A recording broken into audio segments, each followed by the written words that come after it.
Conversation has started in the studio already. We'll be dealing first with the energy issue.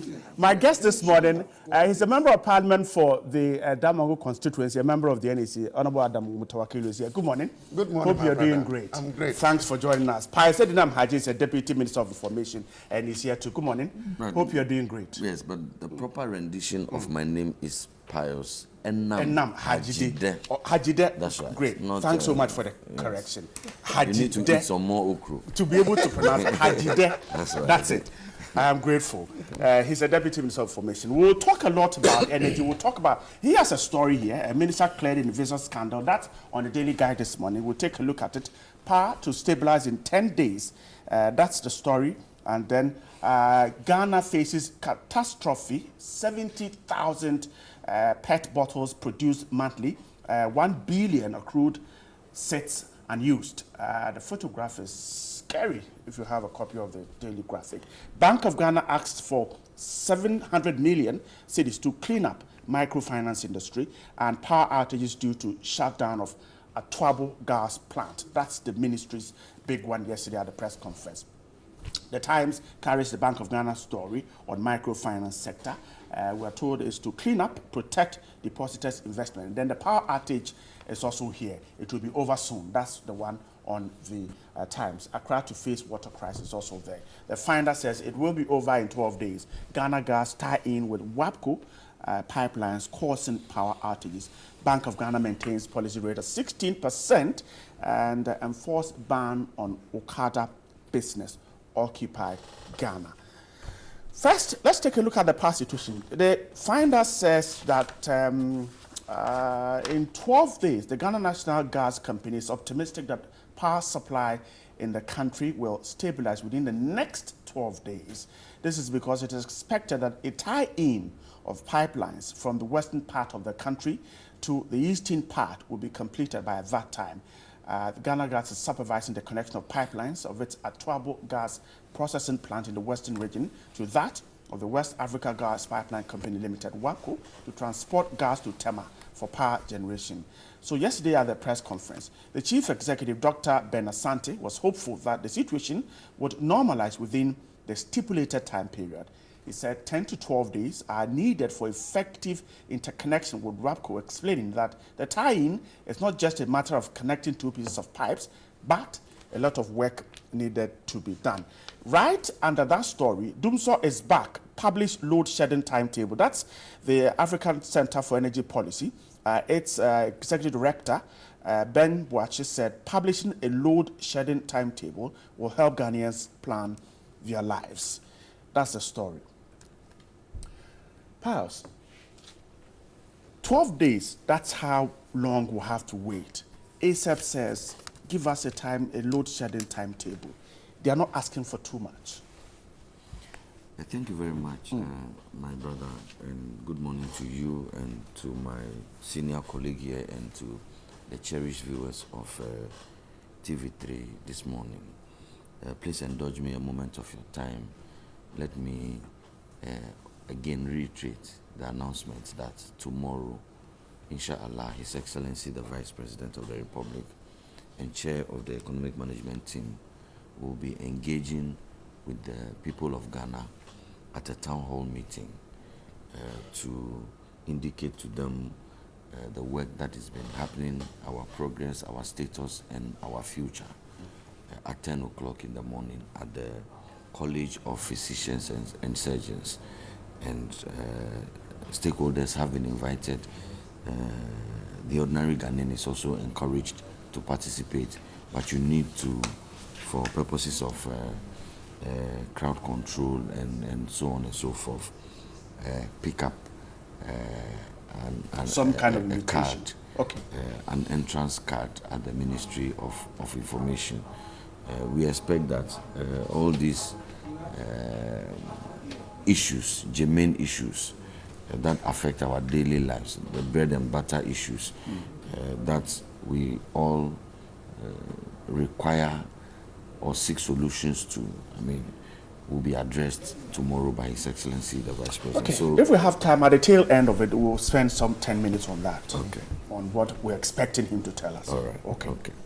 Now, I think that ASEP, my good friend and brother, Boachi, says that even within these 10 days, it is fair to know when your light is going to go off or when it is going to be on. I do not think that I have too much of a problem with that request. I think it's a fair request. Without doubt, government has accepted that due to some technical challenges and the need to improve upon the system. And I can just say that the gas that we now have from the west in Takoradi has to be transported to the east, which is Tema. And there is already some gas infrastructure, some pipes have been laid, which is one way. The flow is from Nigeria through Tema, through Accra, all the way to Takoradi. Now we have the gas from Takoradi. And to avoid an over-reliance on the gas that is flowing from Nigeria, and you know that the Nigerian gas, the flow of it is quite erratic. Right. So to be able to have a higher degree of certainty and control over gas to both the west and the east, it was decided that we should allow for some of the residual gas that we produce in the west to be transported into the east using the same system. So we have to connect our own gas infrastructure with that of the West African gas pipeline to allow residual gas to flow back from the west into the east. And so some work has to happen about that. Initially, it was the view of the engineers that they could manage through those major renovation, works. And so the work has started. It's been going on for about some 12 days already. I'm told 2 to 3 weeks they have been working already. Now they have gotten to a point that they have to shut down gas flow completely.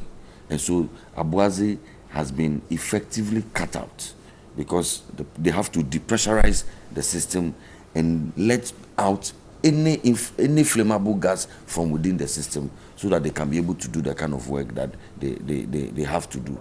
That has meant that Atuabo has been effectively cut out.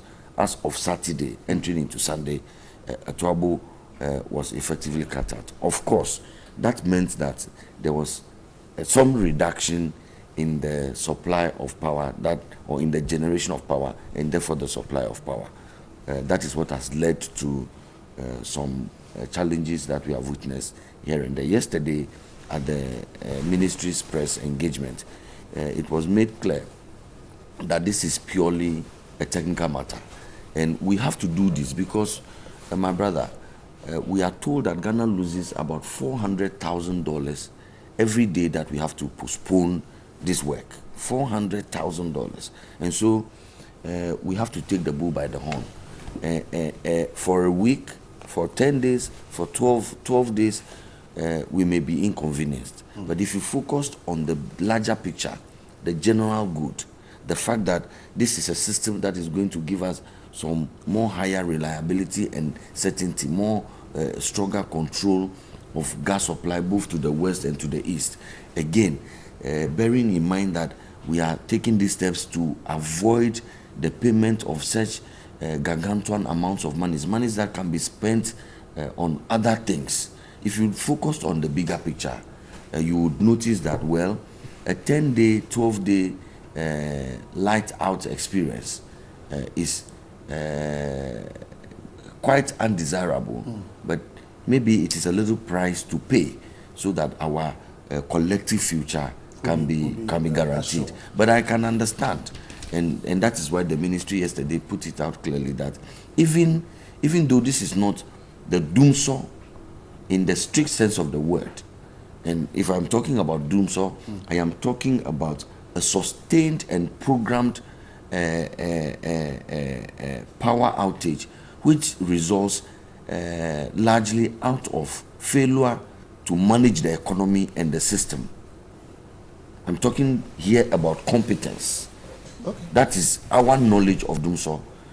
what we used to endure under the NDC, well, by this time, my brother Bright, walking into this studio, what you'll be hearing will be the regular noise, the music that it became, the sound of generators all over the place. That Dumso that we knew, that went on not for 10 days, not for 12 days, not for 1 year, not for 2 years, but beyond 3 years. That kind of experience is scary to anybody. And like they say in my local parlance, when you have been bitten by the snake before, when you see the millipede, you run. And so I can understand the reaction of the people of Ghana, because the people know that it is only the NPP that can prevent the occurrences of Dumso in the right sense of the word. And they have entrusted that responsibility, and they have that confidence in the system. And so people can actually get alarmed if it seems that power goes out for a day, even 10 days or even 12 days.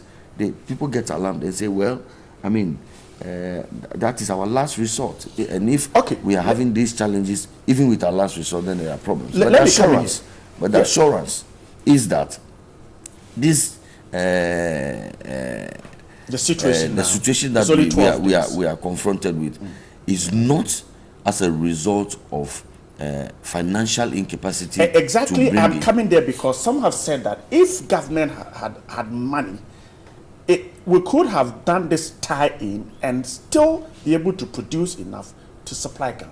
Well, and that the generators in the eastern part, fuel can be used to generate electricity. Well, how do you react to that? And that's exactly what is going to happen. And it's going to happen when I mean, it started. I mean, this thing came off on Saturday. I'm saying to you that the engineers took the drastic decision that let's shut Abuaze down. No. And even but could have powered the generators in the east before but that is to assume. No. I mean, the people are on the job, and they see that they had to depressurize, and they had to evacuate the flammable gas. Yes, so but the argument from some engineers is that the eastern side of our power supply, yes, that is Tema. Yes, okay. The generators there are on, let's say, crude. Yes. So the argument is that we could have done the tie-in, but if we had the money, we could have bought crude to generate power enough and stop this. But that's exactly Dumso or on and off power situation. That's exactly the point I'm making to you. You need to check the quantum of power that these generators will produce. And I'm saying to you that the fuel actually also, it's not just with the magic one, you flip your finger like this, and then the fuel leaves a storage tank. And then goes into the generator. You have to transport it, for instance, and that's why yesterday the Honorable Minister led a team of journalists to the storage facilities. So no proper planning was done. Couldn't have done that before starting. Well, it is my understanding that the engineers thought that they could do the swap, whatever technical work they were doing with the tie-in. The engineers thought that they could still do it without completely having to shut down Abuaze. That was the initial thinking. And it had gone on, like I said to you, already for 3 weeks without the need for any shutdown. So they may not have been entirely wrong. But this is machines we are talking about. Okay. It is engineering.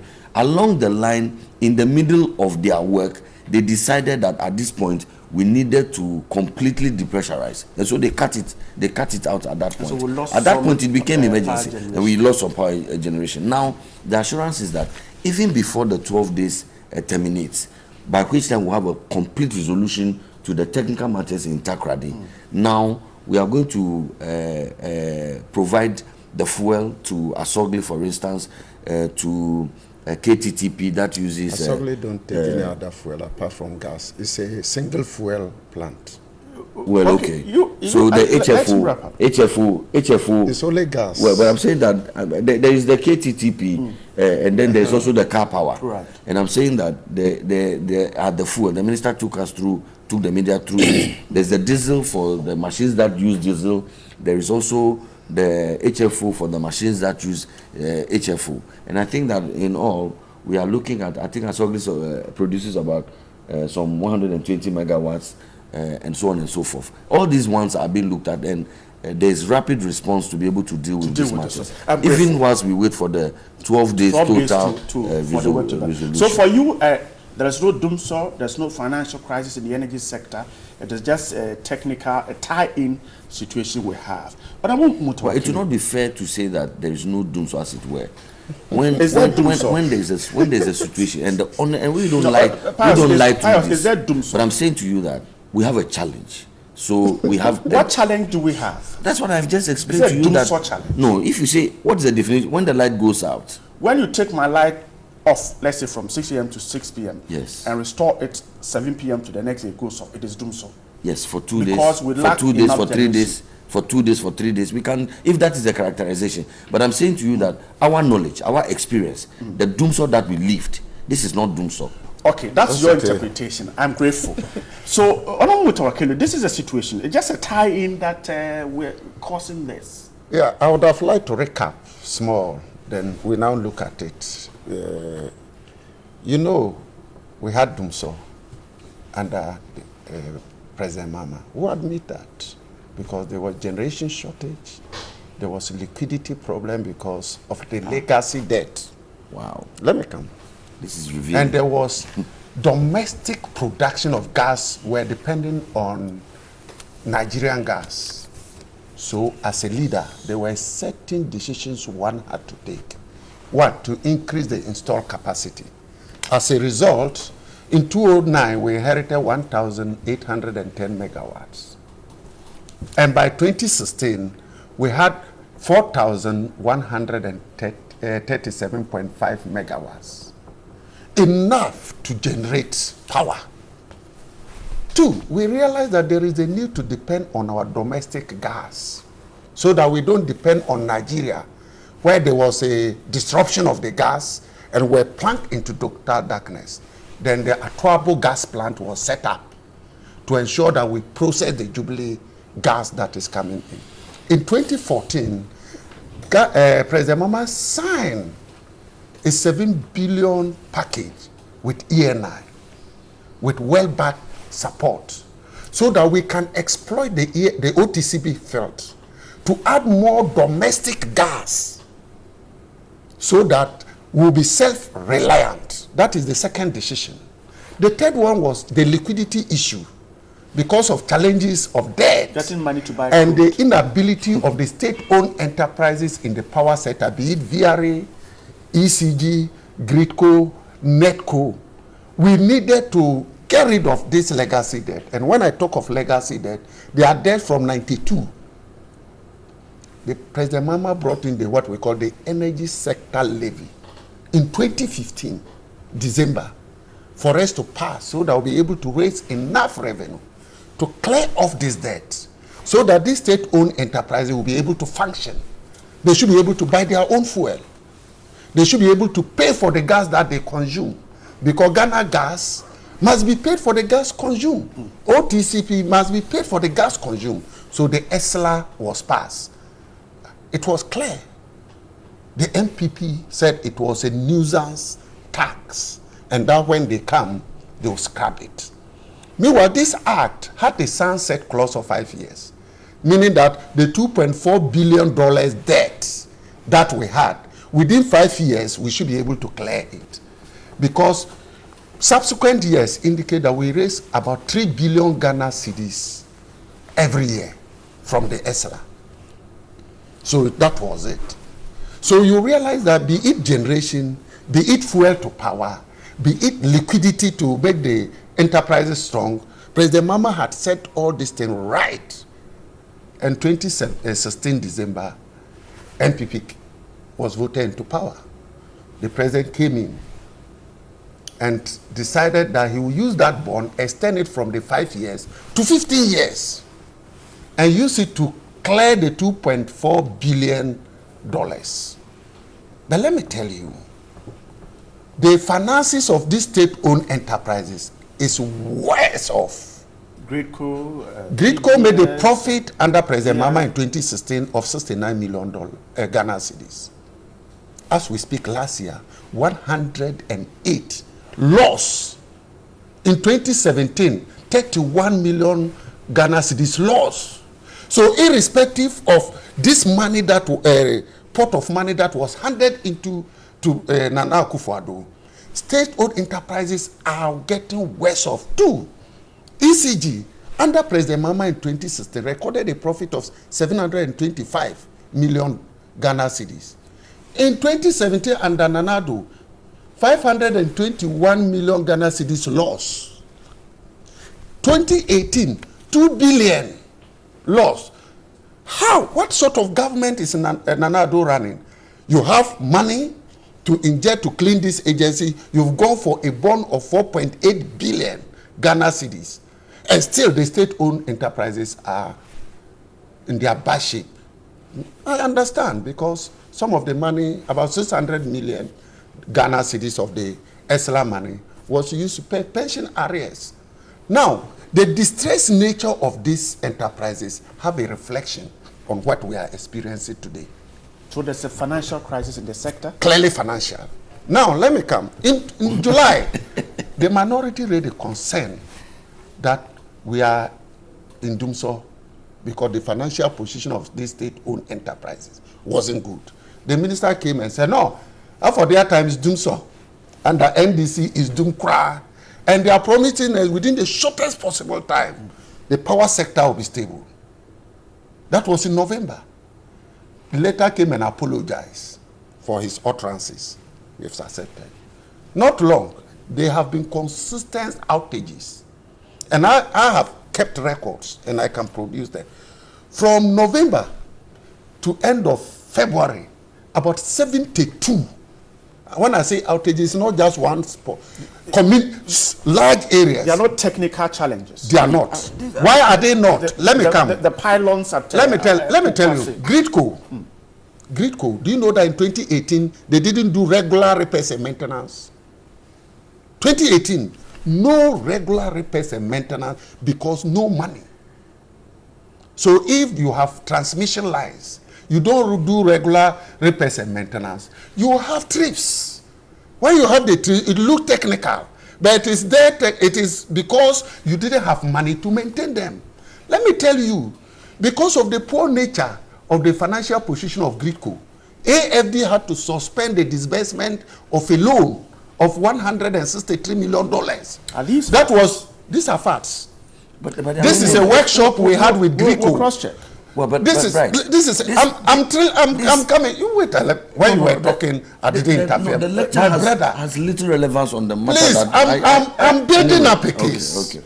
I'm building up a case. So the transmission line from Kumasi, Kintampo to Bolga should be upgraded from 161 kV to 330 kV so that I can carry more power to Burkina Faso. That project has been suspended by AFD because the financial ratios of Gridco that they agreed, they are not meeting it. Because the liquidity ratio of Gridco is 0.92:1. And they've suspended. The contractor is charging for over delays of project of $21 million. Over delay of the project, 21. Now, come early March, then they said there was a trip in Western region that has caused this. Right. That trip, please. How does the transmission line between Kumasi? How does the transmission line between I'm explaining the financial. I said be responsible for the please. I said it's a financial. It's a financial challenge. It's a financial problem. Back to you. Yes, give me the opportunity. When you were talking, I never interrupted. Because I was staying within now, the early March, there was total darkness. The minister came out and said, oh, a transmission line trip in the Western region. It is because there was no money for Gridco to maintain it. They knew very well that there was the need to do regular maintenance, but they didn't do it because no money. So that trip was not technical, but financial. The minister later came out and said, oh, by 19th of March, all issues will be over. We all waited, 19th of March. After the 19th, I counted about 15 areas that has blackout. Now, we are now saying tie-in. Because of tie-in, total darkness. No wonder the minister himself refused to have a press conference. You don't because he has given timeline and they are now working. Now let me concentrate on the tie-in. You see, in May 2016, we had a turret bearing problem with FPSO. So it was shut down. But because there was enough fuel, we didn't experience that there was a shutdown of the Atuabo gas plant. Now, in the east, Tema, mostly there are dual fuel plants. You can use crude. Like car power is dual fuel, but because there is no dedicated gas, we assume that it takes heavy fuel oil.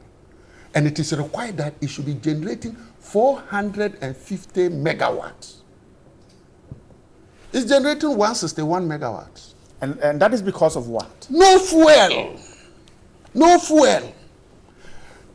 Why? Let me still go further. GNPC, GNPC need $250 million to be able to buy fuel for car power. Why should GNPC be sourcing for fund to fuel it?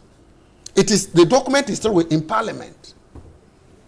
The document is still, no money. AXA is running at low. No money. It has nothing to do with the tie-in. These are plans in Tema. That has nothing to do with the tie-in. Done the tie-in and still have stable power.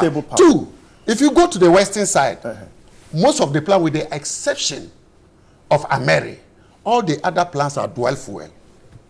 That means if the gas is not being provided, you can use light crude oil. And this tie-in, I knew of it, the minister briefed us 6 months ago, of a tie-in first quarter 2019. All other things being equal, if they have the money, they would have procured this fuel, treat it, keep it for today. Okay. You don't wait to plunge your eggs into darkness because you have no money to provide the fuel. Okay, and then you tell us that it's technical. Let me get Pat. So all these that he's told us, Gradeco's financial situation tied into all the others. Is government aware of this? No, of course. I mean, why not? This is a government that is on top of his brief.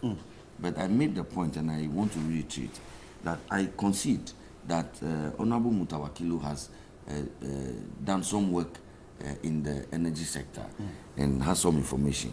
But I see that he's in a hurry, he's eager to let the information flow, even though it may have very little relevance to the matter under discussion. I don't understand. Let me explain. Let me explain to you. There's a suggestion that you are assessing me. That's like you assess me. No, I'm not speaking to you. No, it's fine. I'm speaking to Daniel. But I'm also listening to you.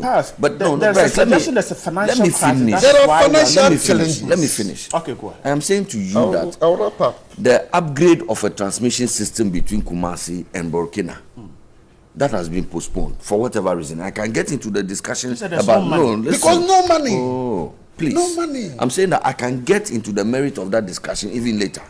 Whether no money or the bank has set conditions that have to be met, including a certain ratio. But beyond that, there are other conditions. We can get into that. And I'm saying to you that the fact that there has been a postponement of the upgrade of a transmission system from between Kumasi and Burkina. It's not a postponement.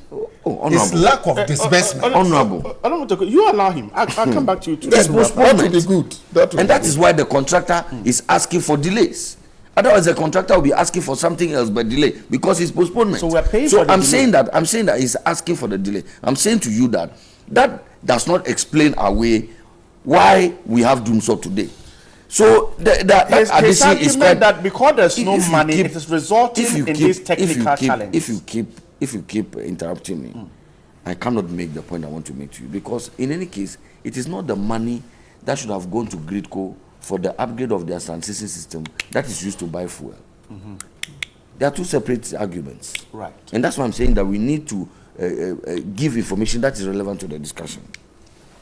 Again, I am hearing it for the first time. And this is convenience politics. And the NDC always does it. Today, Honorable Mutawakilu is saying that the challenges we faced under the NDC, that plunged us into years of sustained power outage was liquidity problem. Something they vociferously contradicted us on and denied. Today, convenience politics. The NDC says that it is liquidity challenge. Again, Honorable Mutawakilu says that it is a generation problem. It's a generation problem. I dare ask him, at the time that we had Dumso, was Ghana's peak demand more than our generation capacity? It was not. Our generation capacity was more. Honorable, don't worry. You can go. I'm saying that our generation capacity, even under the NDC, was more than our peak demand. Okay. And it means, therefore, that if all of Ghana, everybody put on his light, everybody put on his TV and all that, we still had the capacity to generate more power than everybody would have needed put together. It is always good to add generation capacity. But in the case of the NDC, they sought to, and I'll give you a classic manifestation. You have a generator in the house. Your light goes off. You cannot buy fuel to put in the generator and power it. Then you receive advice from somebody that buy another generator. And then you go and buy the generator, you go and buy the other generator. Now you turn around to say that, well, there are 2 generators in the house. So I do not understand why there cannot be power. You can have 2 generators, but if you cannot find the money to buy fuel, you still be in doomsday. So the question of the liquidity challenge in the NDC, at least I am happy now that the honorable MP has at least considered to it. Are we going through the same? In this case, we are not. Going through the same? In this case, that's why the honorable member said that if you go to the east, Car Power uses HFO.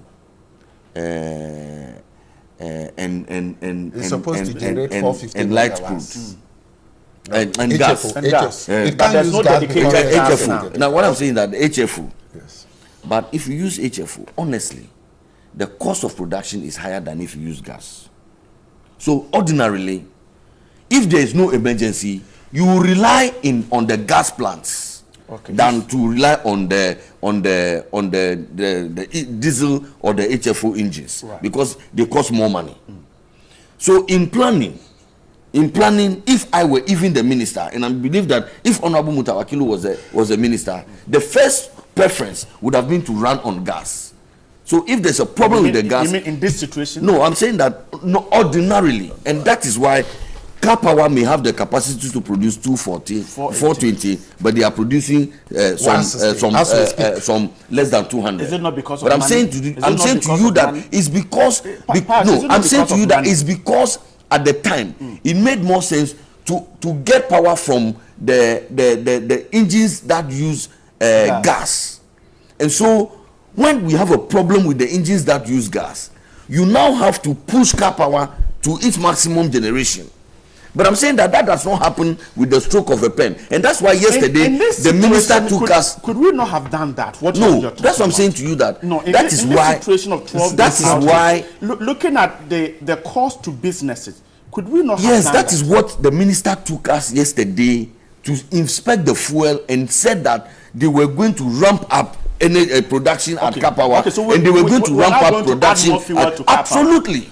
Okay. No, so that, but I'm saying that ordinarily, for somebody to argue that Car Power should have been running at the entire 420, ASCA should also have been blasting on full capacity, that is a very disingenuous argument to make, because that would have meant more money. Into trouble, wouldn't you have done that? But that's where we are now, and that's why we are going to have to ramp up. We're already in the trouble. No, so but we got into the problem. We got into the problem.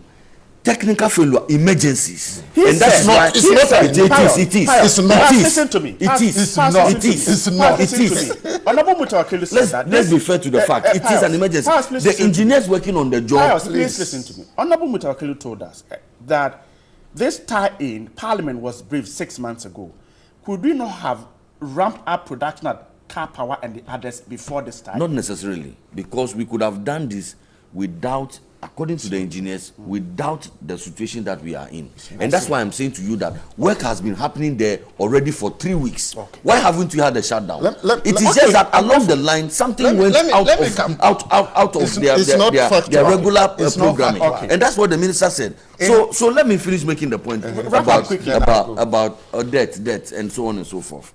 We inherited a debt of $2.4 billion from the NDC. So why? Because there was that. Are you suggesting, Honorable, that GRIDCO was not doing the regular maintenance that you are talking about? When was the last time under the NDC that GRIDCO did regular maintenance? Maintenance is done. Maintenance is done. And I'm saying to you that. And I'm saying to you that it is because we are. Was it done? I'm saying to you that it is. Look, for instance, the maintenance that is costing us the trip now. We are the ones doing it. It's not the NDC. Okay, so in 2018, we are the ones who are doing the maintenance. Was it done? I'm saying to you that. Well, I do not know that. You don't for have a the fact. information. I do not know that for a fact. But I'm saying to the honorable. I'm saying to the honorable MP here that the technical maintenance, the maintenance of works that is happening, even today, as we speak, one is happening. Even in the midst of the so-called liquidity challenge that you are making us believe, and that because of that, no maintenance is happening. As we speak now, maintenance is happening on the WAPCO transmission system. Okay, and we are WAPCO. Let me get let me and then we'll move on to some other issues. You see, this is a plan tie-in. Anybody who says that the plant will not be shut down is not saying the fact. Because he said you have to depressurize. You can depressurize by shutting the plant down. Any government that has resources, as at yesterday, Car Power should be running 450 megawatts. Because you don't need to switch. Well, he says it's very expensive. No, so it will happen. It will happen. It will ramp up. Do you know the cost? It will ramp up. Yes, please.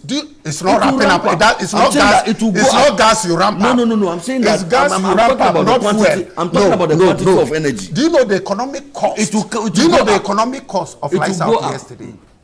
Do you know the economic cost? That's the question I was asking. They don't have money. But let me come to the the fuels are there. Let me tell you quickly. The media saw the fuel. ECG The media saw the fuel. ECG owes IPP. Now he's saying that the fuel is there, but we need to treat it first. And that's what that is why I'm saying. Please, if you have 6 months to tie in, you don't need to wait. Also, if there is, and there is doom, so you rush to get fuel and go and camouflage Ghanaians.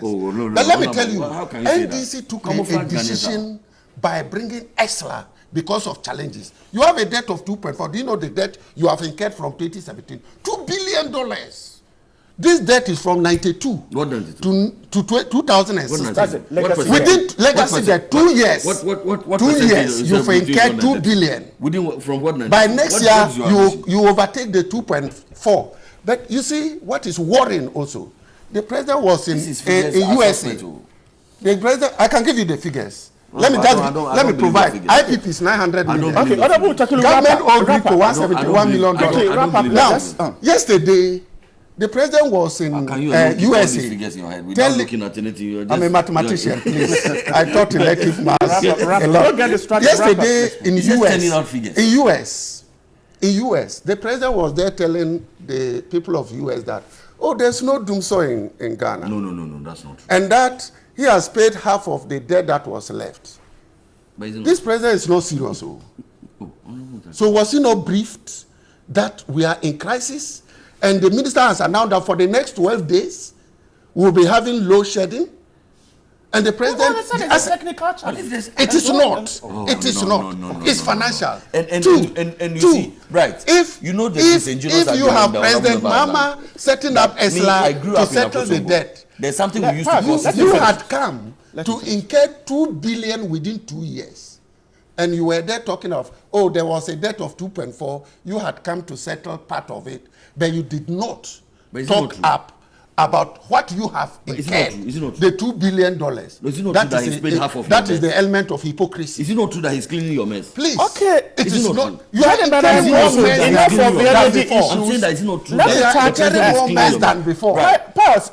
No, I want us to talk about your issue. Yeah, we will talk about my issue. But I'm saying no, I don't have. You carry more mess. Okay. What? $2 billion in 2 years. I'm grateful. And $2.4 billion for 27 years. This matter is dealt with already. Let me tell you. No. The tie-in is not the end of it. Gentlemen, let's move on. I am grateful. Just one small one. No, I am grateful. Let's move on. I think that we've settled the energy matter. We'll continue to talk about it. But Daily Guide says that the minister cleared in visa scandal.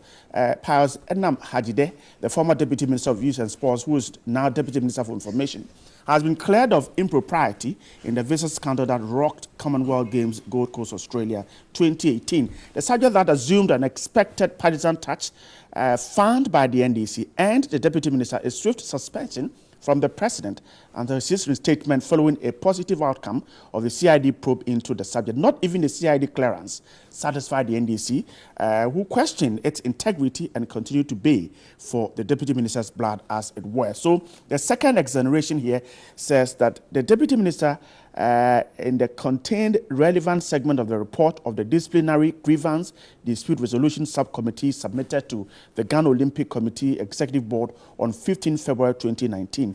The committee does not find the Deputy Minister culpable in the case, the report indicated. It is coming on the heels of a heightened NDC campaign who seeks to present the subject as a cover-up. Daily Guard has chanced upon the content of the report that says that, again, the minister is cleared of any involvement. This should go to clear your name, isn't it? Well, Bright, I can only be grateful to God for favors he continues to bestow on us. I have been vilified, I have been denigrated, insulted severally, particularly ever since I became Deputy Information Minister. And my job meant that I was going to be engaging more and more with the NDC, telling the success story of His Excellency, the President Nana Addo Dankwa Akufo-Addo, and the good work of this government, much to the displeasure of my colleagues on the NDC. And I know that as a matter of strategy, they have decided that they were going to rely on this alleged visa problem to anytime denigrate. And I have held my head high because I know myself, and the people who know me know what kind of person I am. And I've always been confident about my innocence. I was not involved. I insist about that. The police were the first to clear me, police CID. I availed myself to all the processes. In fact, I accepted the suspension and I did issue a statement that I thought that it was a bold and emphatic statement from His Excellency the President. Because if you are talking about people who have relationships with the President, I count myself as one of those people. I was an aide to him when he was not President. Few of us were. I was in close proximity to him. But never mind whose ass is God. His Excellency the President was bound to take action, and I welcomed it because I know him, and he spoke to us. He abhors corruption. He abhors immorality in public life. So he suspended me. I accepted it, but I was confident in my innocence. The police investigated it. The NDC will not accept it. I understand, but I'm yet to read the story, but it is my understanding that the GOC also set out an independent investigation committee which was chaired by, I think, a former member of the Supreme Court or something like that. And they also did a yeoman's job in the investigation, and the report is what has been made available to the paper. I can only thank God, but I know that gradually, the truth in all of these matters will unfold. What I know is that, look, sometimes, like they say in our local parlance, Abu Abibekawa Efriwuntumem, and you know, we may have to just take this in our stride and move on. I'm happy to God for the favors. I'm grateful. Odom Mutakelu, so should this clearance put to an end the conversation about the visa scandal? Yeah, my brother, I will first and foremost let my brother know that when it comes to figures, I'm sharp. Yeah. If I see your phone number, it's enough for the next 3 months. Okay. So when it comes to figures, and those who know me from my secondary school days to the university. The second one is that this energy, but we're talking I just fear for my brother at ASEP. Why? We know this government. They could just be going after him. Let's move on. But when it comes to this, there was a scandal, visa scandal, that need to be investigated. I thought the investigation is to get the culprits. The moment they get the culprits, whoever name is not among the culprits is vindicated. that is the purpose of the committees and the investigation, is to ensure that the culprits are caught. So if you are 10 people, they accuse you, the 10 of you, of doing something and they investigate. They will just pick out those who are involved in it. Once they pick them out, automatically, the rest are vindicated. But in this case, it's tailored. You know, it's tailored towards vindicating rather than getting the culprits. And that is why I have a big problem. Because I thought that the report should have pointed out those who caused it and the law to take its course. But the report is talking about those who didn't cause it. But as to who and who did it, we don't know up to date. And that is a cause for worry. And that cannot be a vindication of anybody. How can you vindicate somebody you don't know who had caused it? No, Honorable Mutawakil, that is wrong. The logic. Do you get my point? Let me also land. Because the main purpose of investigation is to get the culprits. Who are the culprits? Who are the culprits? Pius, will it be, won't it be good for you, as you said, to get those who are involved in this, now that you've been cleared? Well, it is my understanding from what I got coming here. Friends were calling me.